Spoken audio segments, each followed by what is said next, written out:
Yo, balik lagi sama gue di channel Bermatin. Dan ya, selamat berhari Minggu teman-teman ya. Jadi sekarang ini kan sekitar jam berapa nih di Jakarta ini, sekitar jam setengah 1 siang ya. Jadi selamat berhari Minggu buat teman-teman sekalian. Mungkin agak lebih rileks, lebih santuy gitu ya, nikmatin ya liburan ya sama teman, sama keluarga atau sama pacar dan lain sebagainya gitu ya. Kan kemarin juga sudah saya update juga ya, untuk request terbanyak itu XRP dan Chainlink di video Bitcoin saya yang kemarin saya upload. Di situ banyak yang request dan akhirnya terbanyak itu XRP dan Chainlink sudah saya sampaikan juga ya pandangan saya. Kemudian Sandbox dan Polkadot juga sudah ada. Jadi buat teman-teman mungkin yang penasaran XRP, Chainlink, Polkadot dan Sand untuk beberapa area resisten dan supportnya yang perlu diperhatikan, mungkin nanti kalau misalkan dalam tanda kutip ada koreksi lagi atau mungkin bahkan ada bantingan, mungkin beberapa area support itu bisa menjadi bisa dibilang pertimbangan lah untuk melakukan akumulasi atau cicil beli kembali gitu ya. Jadi sama seperti kemarin, kalian bisa tulis saja di kolom komentar bawah video ini ya, untuk request koin apa yang pengen kayak kalian lihat saya analisa untuk mungkin malam ini saya upload gitu ya. Kan nanti saya sore siang ini mau pergi juga, mungkin pulangnya itu mungkin pulang-pulang itu sekitar jam 6-an ya, istirahat dan lain sebagainya. Mungkin akan bisa saya record dan upload sekitar jam 8 atau jam 9 malam. Kalau misalkan menurut kalian nggak apa-apa saya bisa upload jam sekitaran segitu ya, mungkin kan agak malam, kalian tulis saja. Kalau nggak apa-apa ya udah, saya akan tetap sesuai janji saya akan upload ya satu video isinya 2 koin dengan requestan atau komen terbanyak dari teman-teman sekalian. Oke, jadi itu sedikit intermezzo aja. Lanjut, akan saya awali dengan USDT dominance secara time frame 1 jam ya. Jadi memang saya analisa time frame 1 jam dulu aja untuk short termnya ya. Jadi kemarin ini kan ada bear div gitu ya, dan ya dia ngetes dulu naik lagi, dikasih naik lagi sampai resistannya di box warna hijau ini di sekitar 7,3 sampai 7,35% gitu ya. Dan akhirnya dia drop ya, dan ngetes di area box warna biru seperti yang kemarin saya sampaikan ya. Ini menjadi area target terdekatnya untuk si USDT dominance itu, koreksi itu di sekitaran 7% sampai 7,05%. Nah sekarang ini posisinya dia lagi mantul dikit dan ngetes nih EMA 34 dan 55 garis warna biru dan kuning di sini ya, tuh lagi ngetes teman-teman ya. Jadi memang di sini adanya sedikit rejection juga, so hopefully dia masih lanjut lagi, turun lagi ngetes ya ke box warna biru ini. Untuk si Bitcoin maybe bisa ngejar ya kisaran 20.400 sampai 20.500 dolar. Nah, even better bahkan lebih bagus lagi kalau misalkan dari area sini dia malah enlos or jeblos ya. Testing di box warna orange ini di sekitaran 6,79 sampai 6,86%, maka kita punya peluang lebih untuk bahkan ngeliat si Bitcoin itu di sekitaran 21.000 sampai 21.200 dolar. Jikalau saja USDT dominance ini koreksi sampai di box warna orange ini. Cuman at least untuk jangka pendeknya kita perhatikan terlebih dahulu aja box warna biru ini yang menjadi area istilahnya terdekatnya lah untuk target koreksi si USDT dominance ya. Jadi palingan itu aja dulu update untuk si USDT dominance, nggak ada terlalu bagaimana perubahan, masih sesuai skenario yang kemarin ya. Dia masih perlahan naik, kemudian ke reject ya, biar driftnya aktif ya, dia perlahan turun ngetes di box warna biru. Tinggal kita lihat aja apakah area sini jebol atau malah the worst case nya dia dari sini malah mantul gitu ya. Kalau misalkan seperti ini ya udah Bitcoinnya kembali koreksi, kembali tertekan lagi gitu ya. Palingan itu aja dulu sekilas untuk quick update si USD dominance, nggak terlalu banyak perubahan. Next ini untuk Bitcoin dominance ya. Jadi kemarin itu ada yang request kalau misalkan bahas Bitcoin, kalau bisa itu kan lampirin USDT dominance, update Bitcoinnya tentunya, time frame besar dan kecil, dan tambahan juga Bitcoin dominance. Jadi ini juga cukup berpengaruh untuk altcoinnya. Ya udah nggak apa-apa lah, saya tambahin aja gitu ya biar lebih lengkap aja. Jadi palingan untuk secara time frame 1 jamnya, di sini kita lihat ya, kemarin itu kan dia sempat drop cukup dalam gitu ya, sampai 38,9%. Altcoin itu lumayan naiknya. Nah, kemudian di sini kita lihat juga sekilas secara time frame 1 jamnya, ini terbentuk seperti ini bottom 1 and then potentially bottom kedua dengan area neckline di sekitaran area sini yang saya tandain garis putus-putus ini. Dan ya, kita bisa lihat di sini bereaksi cukup signifikan and then mengalami pemantulan juga cukup strong. Makanya altcoin itu lumayan ketahan gitu ya, kebanyakan altcoin, walaupun memang tetap aja ada beberapa altcoin yang naiknya cukup signifikan atau lumayan. Nah, kalau misalkan melihat dengan kondisi si Bitcoin dominance saat ini ya, palingan saya menggunakan bantuan kakek Fibo aja dari swing high-nya dia yang terakhir ke swing low-nya dia di sini, maka kita mendapati beberapa target pemantulannya gitu ya. Let's say kurang lebih seperti ini ya teman-teman. Dia ketika drop kemudian dia mantul ya, kita cari beberapa target golden ratio terdekat itu di sekitaran 40,6%, 40,8 dan 41,04%. Dan di area bahkan di tes 0,6 ini pun sudah digapai dan kena reject. Sekarang ini lagi ngetes kembali di EMA 34 dan 55 secara time frame 1 jam, garis warna biru dan kuning ini nih ya.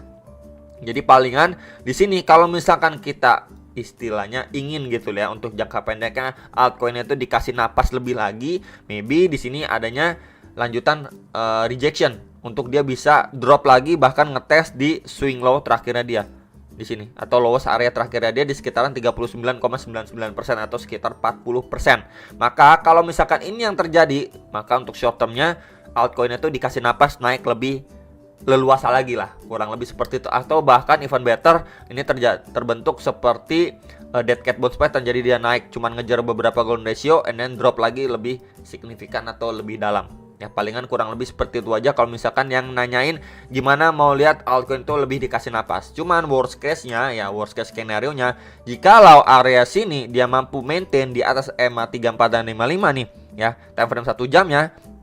Kemudian dia lanjut naik lagi, mantul lagi di sini. Next potentially ngejar ke highest atau swing high terakhirnya dia di sini. Ini di sekitar area sini nih. Ini di sekitaran 41,5 sampai 41,68%. Ya, kalau Ares itu bahkan mampu dibalas juga, ini menjadi next targetnya ya di retracement 1,2 dan 1,6 di sekitaran 42,15 dan 42,74%. Ya palingan diperhatikan terlebih dahulu aja untuk support dan resistance terdekat. Untuk si USDT dominant sekarang kan lagi coba maintain di 40,8% gitu ya. Palingan diperhatikan terlebih dahulu aja. Ares ini kalau dia bablas jebol ya potensi untuk ngejar ke swing low terakhirnya dia. Ya kalau misalkan dia mampu breakout bahkan dari highest-nya dia di kisaran sini, di sini ya di Fibon 0,6 ini ya, next target ke swing high terakhir dia yang tadi sudah saya mention ke teman-teman sekalian. Oke.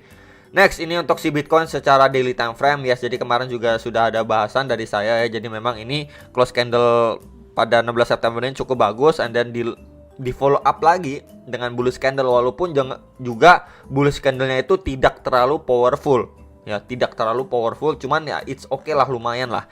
Kemarin itu bahkan nge-spike sampai hampir $20.190 gitu ya, cuman dia close candle-nya itu di $20.112, di atas 20.000 ya masih oke lah dia close candle-nya. Dan next candle-nya kemarin kita bisa lihat ya, dia koreksi sampai 19.900-an, and then sekarang ini lagi mantul sedikit ke kisaran $20.000. Jadi semoga aja ya dia masih dikasih napas naik lagi nah di sini. At least ngejar lagi ke kisaran 20.400 sampai 20.500. Jadi di sekitaran area situ range next target untuk si Bitcoin resisten kuatnya.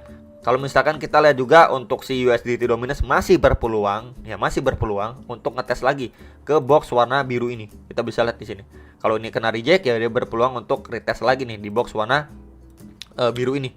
Gitu. Jadi ini menjadi opportunity juga untuk si Bitcoin dikasih leluasa atau bisa dibilang space lagi lah untuk dia masih lanjut naik lagi, at least ya ngetes di strong resistance-nya di sekitaran 20.400 nih, di sekitar sini 20.400 sampai 20.500 dolar. Nah, di box warna abu-abu ini ya, dengan saya tandain atau highlight dengan garis warna ungu.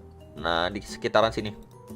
Ya, ini menjadi area target terdekat plus juga terkuatnya gitu ya untuk si Bitcoin secara daily time frame aja. Cuman ya secara RSI-nya pun dia belum berhasil break di atas level 50 untuk RSI daily. Jadi memang cenderung nggak terlalu signifikan pergerakan yang diberikan sama Bitcoin. Kalau memang kita lihat dari secara RSI-nya ini masih di bawah level 50. Mengingat juga nanti sekitar tanggal 21 atau tanggal 22 itu kan ada kenaikan suku bunga lagi. Jadi kita nggak bisa mengekspektasikan untuk si Bitcoin itu naik terlalu kenceng gitu ya. Dia dikasih mantul terus naik ngejar ke beberapa target resisten terdekat aja itu udah syukur banget gitulah. Itu ibaratnya kalau menurut saya pribadi gitu ya. Kalau menurut pandangan teman-teman bagaimana, kalian bisa tulis di kolom komentar gitu ya. Next, Ini untuk pembahasan time frame 1 jam ya. Jadi memang ini pelanjutan kemarin juga ya, dia terbentuk ataupun bergerak di dalam sebuah channel. Di sini juga ada bull lift juga ya. Kalau kita bandingkan RSI dengan price actionnya, kemudian akhirnya dia mampu breakout yang ngetes di box warna ungu ini ya di sekitar $20.050 kena reject ya. Kemudian di sini kita bisa lihat turunnya itu secara korektif, bahkan rapi banget dibilang ya. Kita bisa lihat ya, ini garis trendline warna merah ini menjadi area resisten yang beberapa kali mampu ya mereject penguatan atau pemantulan dari si Bitcoin, and then akhirnya dia mampu break ya, dari sini mampu breakout. Kemudian turunnya pun atau kena rejectnya pun ini retestnya sangat-sangat rapi guys. Ya sangat-sangat rapi. Kita bisa lihat di sini, akan saya zoom lagi ya biar lebih detail. Nah, di sini kita bisa lihat ya, ini rapi banget dia retestnya. Ini rapi banget ya. Dan kalau misalkan saya coba tambahin juga ya di box warna ini. Nah, ketika memang dia retest, kita bisa lihat.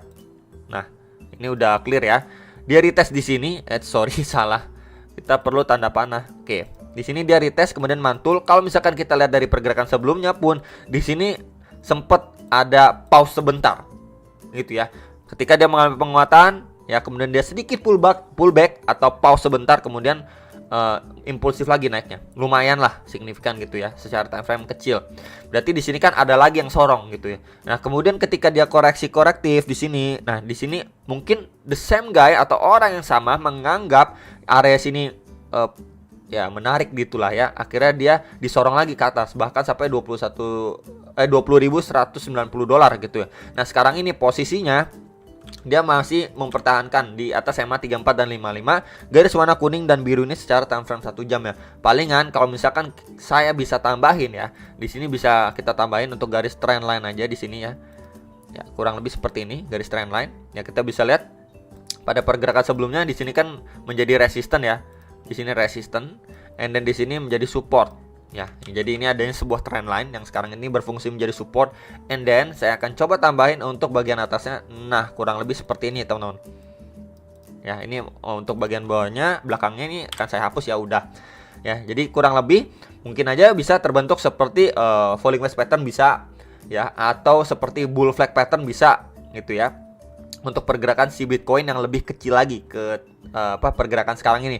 Jadi palingan diperhatikan terlebih dahulu aja. Kalau memang dia mampu break ya dari trendline resisten atas ini, dia bakal ngejar ke swing high terakhirnya dia di sekitar $20.190 di sekitar sini. Nih di sekitar sini. Plus kalau saya extend ke samping, nah ini sebelumnya menjadi resisten juga. Terakhir kali pressure dari seller itu masuk signifikan dari kisaran sini, kita bisa lihat langsung boom, merah pekat nih teman-teman ya, di sekitaran $20.165 sampai $20.190. Jadi ini menjadi obstacle terdekat yang lumayan kuat lah untuk si Bitcoin. Nah jadi kalau misalkan dari area sini mampu dibablas, ya udah kita bakalan ucapin welcome untuk si Bitcoin ke kisaran $20.400 sampai $20.500. Jadi palingan itu aja dulu yang benar-benar perlu diperhatikan ya untuk trendline support ini, plus juga trendline resisten ini secara jangka pendeknya untuk si Bitcoin. Palingan itu aja teman-teman yang bisa saya update untuk Bitcoin secara daily time frame, hourly time frame 1 jam ya, biar lebih kecil lagi, lebih detail lagi. Kemudian untuk Bitcoin dominance dan juga USDT dominance. Jadi disclaimer, kalau misalkan si Bitcoin dominance ini malah drop gitu ya, itu cukup bagus untuk si altcoinnya. Itu aja dari saya, semoga bisa bermanfaat. Jangan lupa analisa kembali sebelum make decision atas transaksi kalian masing-masing. Sampai jumpa untuk next video. Salam profit. Bye.